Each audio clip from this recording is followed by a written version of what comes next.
Hi everyone. So I'm just going to go through a few of the examples that we didn't get a chance to talk about in class today. And so this one is an example from actually our Jamboard slides, but just wanted to talk about it in terms of the notation of what's going on here. So we have these different combinations of functions where some of it you're probably familiar with already, where we can add things and subtract them, or we can multiply by a number or something like that. And we also have this composition, which might be new notation for you. So in particular, this little circle means composition, or you can rewrite it. Actually, I find it very helpful to rewrite this as f and then parentheses g of 2. I don't know why that's not working very well. Try it again. F of g of 2. So what this little circle means is take that g of 2 value and plug it into the f function. So it's called composition. It's called composition. Composition. And it means, you know, as usually we sort of work from the inside to the outside. So first we're going to find g of 2 and then plug it into f. So for number 1, we would find g of 2, and that we plug into the g function. So that's 2 squared minus 1 over 3, which is 4 minus 1, which is 3 over 3, which is just 1. And then we have f composed with g of 2, like I said, means f parentheses g of 2, f of g of 2 is what we say. And we just found that g of 2 is equal to 1. So that's the same thing as saying f of 1. And then we plug 1 in for the f function. So cubed root of 1 minus 2, which is cubed root of minus 1, which is minus 1. And so we would similarly do g composed with f, but this one is going to be g of f. So you would plug 10 into f first and then compute g. This one, similarly, you do f composed with f of 66. So first you plug 66 into f, you figure that out, and then plug that into f again. Whatever you get out of f of 66, you plug back into f. Number 3 is g plus f of 3, which is the same thing. It's just another way of writing g of 3 plus f of 3. So you can compute them separately, find g of 3, and then add together f of 3, add those two numbers together.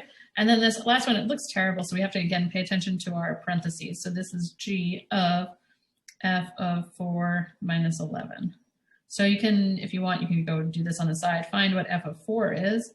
That's cubed root of 4 minus 2. 4 minus 2. Which is the cubed root of 2, which maybe doesn't look very nice, but it's just a number. So then we plug that in. So this is equal to g of the cubed root of 2 minus 11. This is really not a very nice number. That we're going to plug that into g. So this is cubed root of 2 minus 11 squared minus 1 divided by 3. You can multiply that out, but it's not very nice. So I'd probably just leave it like that in this case. I'm guessing that maybe I meant to have some other number there. But anyway, that's what that is. Another kind of problem that we can have is what we call a difference quotient. So this is something that's really important in calculus, and we use them all the time. And it's really, all it is it's just the average rate of change formula, but it also has this name called difference quotient. Knowing the name difference quotient is helpful mostly if you want to like look up videos online. If you type in difference quotient, you're going to get exactly this kind of thing. And if you try to search for other things, you might get different average rate of change or something. You might get different kinds of problems. But so the difference quotient is just the average rate of change. So our normal average rate of change formula is f of b minus f of a divided by b minus a, where the b and the a are the input values that we're working with.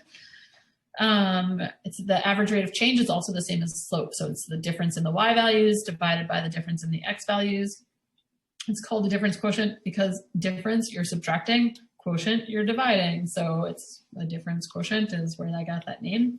And here we have an a value, and then we have an a plus h is that's our b value is a plus h. So when we plug this in, we're going to find f of a plus h minus f of a, and then on the bottom, b is a plus h minus a.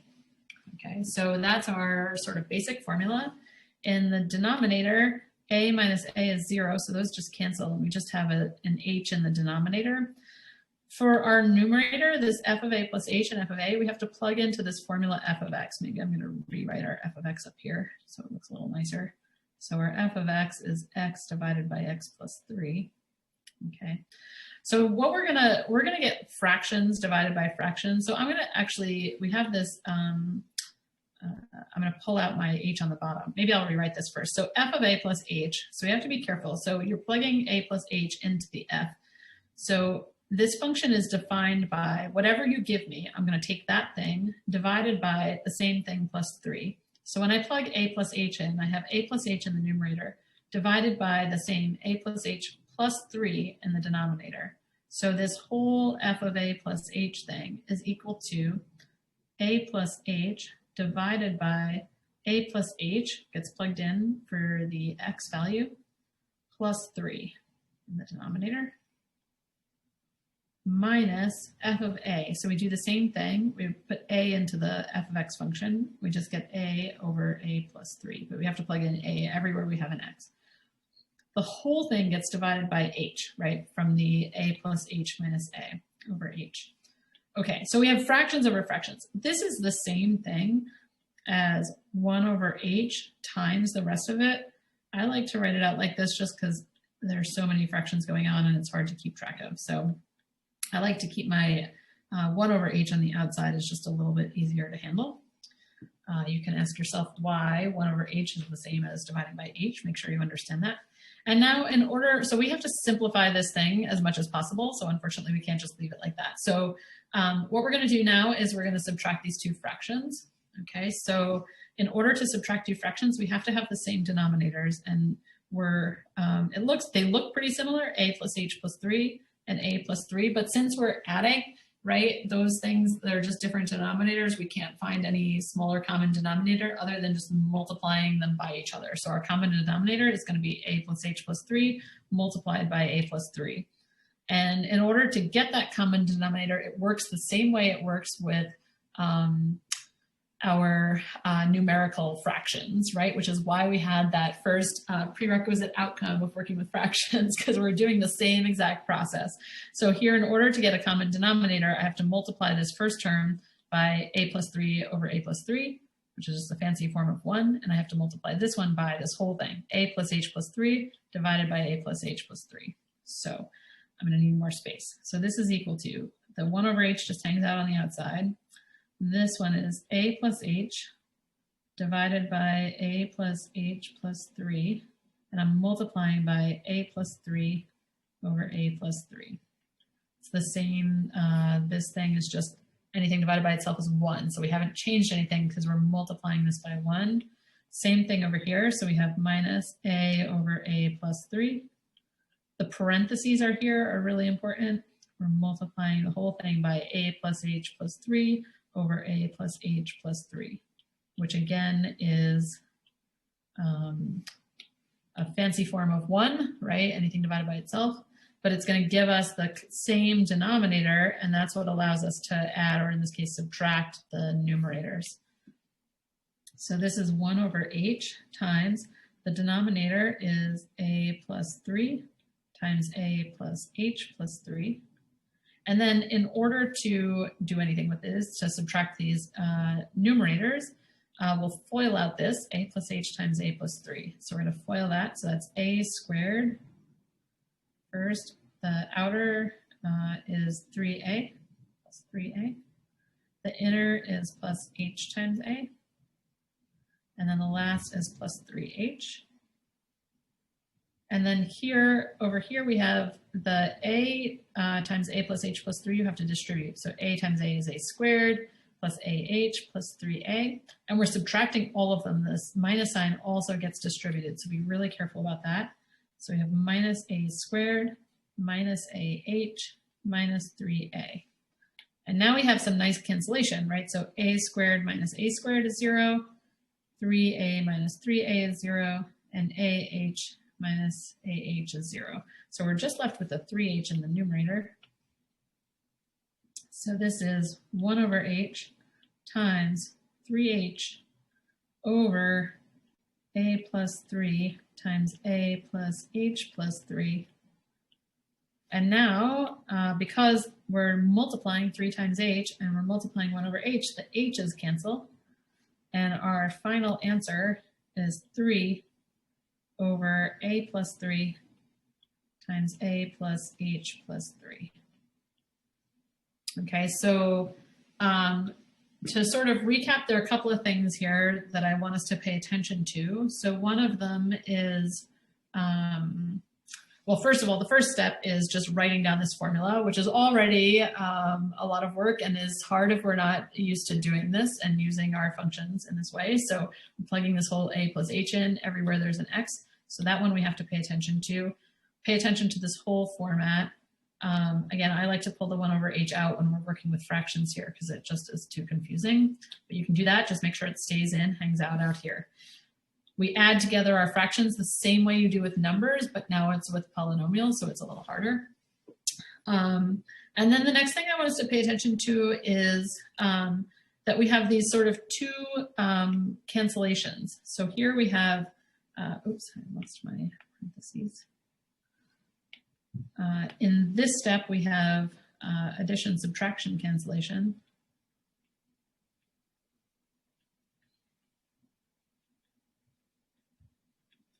And in this step, we have this division cancellation with the H.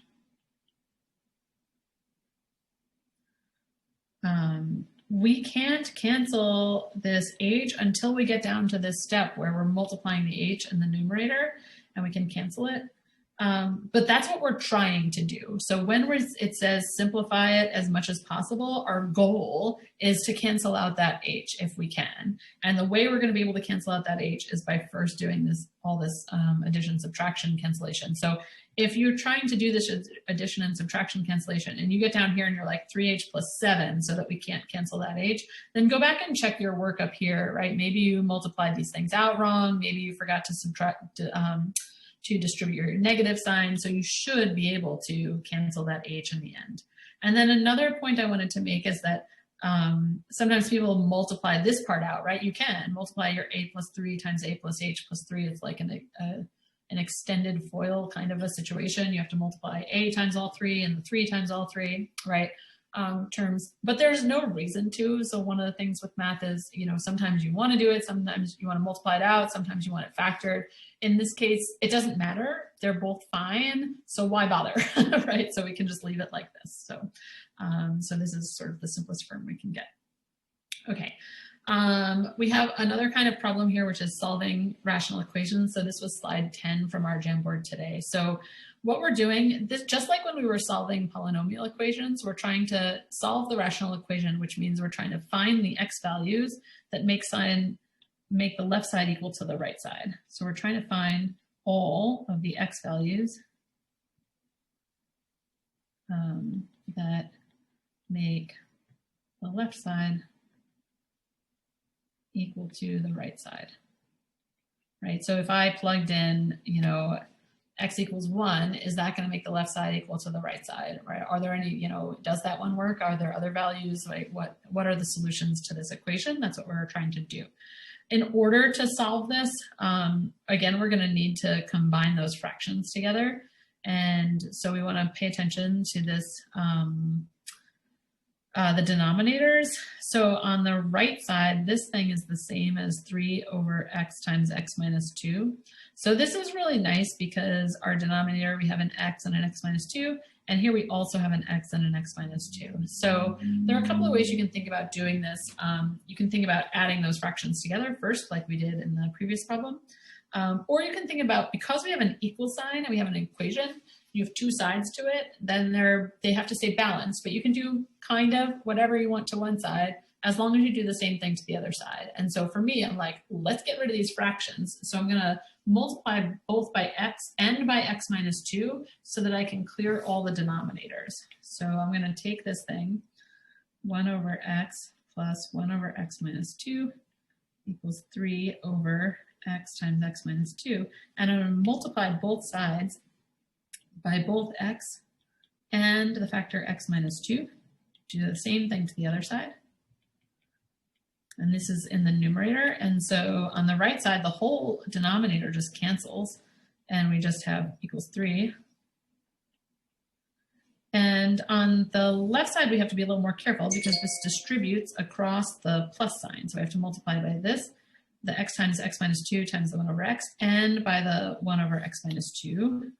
So I have x times x minus 2 times 1 over x plus x times x minus 2 times 1 over x minus 2. And if you're comfortable and accurate with these, then you can skip this step. Because what's going to happen is the x's cancel and the x minus 2's cancel over here. And we're left with x minus 2 times 1, which is just x minus 2, plus x times 1, which is just x, is equal to 3. And so now I can combine my like terms, which is 2x, and I can also add 2 to both sides, equals 5. And I find x equals 5 over 2 is my only solution to this equation. Normally I would say you can go and plug this back in and check that the left side is equal to the right side, but with this fraction, I might be more likely to make a mistake in checking. So I hope it's correct. If I had a lot of time, I might go back and check, but I'm not going to check this one. The other thing that you should check is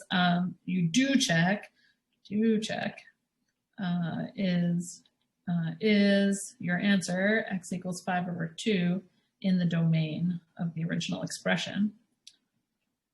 And what do I mean by that? So when we have fractions, you're not allowed to divide by 0. So you should go back to your original equation and say, okay, if I plug in 5 over 2, 1 over 5 over 2, that's fine. It's a nasty fraction over a fraction, but there's no 0 in the denominator.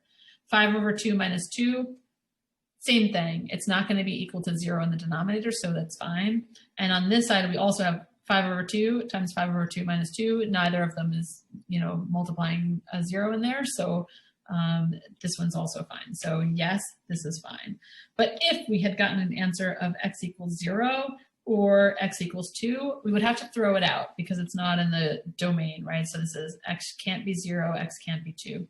If you want, when you start the problem, you can say right away, oh, x can't be 2 and x is not allowed to be 0, to remind yourself at the end that if you got one of those as an answer, sometimes you will, then you have to like throw it out as an answer. Or another place that sometimes is nice to remind yourself you can't use 0 and you can't use 2 is when you're multiplying by x and x minus 2. So when you're doing this, you have to say, oh, wait a minute, I can't clear those out of the denominators without recognizing that x equals 0 and x equals 2 are not part of our solutions. So just make sure that that's the case. Okay, we're going to come back to, I think Daryl asked about these, this application, the situation where you have to restrict the domain because of the application. And we'll come back to this one later, or things like this later. But it's, I think Daryl is saying, oh, are there keywords? So sometimes with problems, word problems, there's sort of keywords that you can look for that tell you, oh, watch out for this, you have to do this thing. In this case, it's not really like that, I don't think. I'm going to try to see if I can notice any particular keywords, but mostly you just have to understand what's happening in the physical situation or the application of the problem and say, okay, well, maybe a negative answer doesn't make sense, or maybe these numbers don't make sense because they would give us a negative answer or something like that. Or maybe, you come up with a formula and the mathematical formula only works like the square root, you can't plug in a negative number. So sometimes the mathematical formula will produce restrictions on the domain. So it's really very much a case-by-case basis, and it's hard to just say, oh, in general, it's always going to be like this. So we really want to strive, as always, to like understand what's happening in the problem and then have that work to influence the math, and understand the math and have that influence the problem, which is not easy work, but that's our goal. Okay, so I hope this helps, and sorry we didn't have time to get through all of this in class today.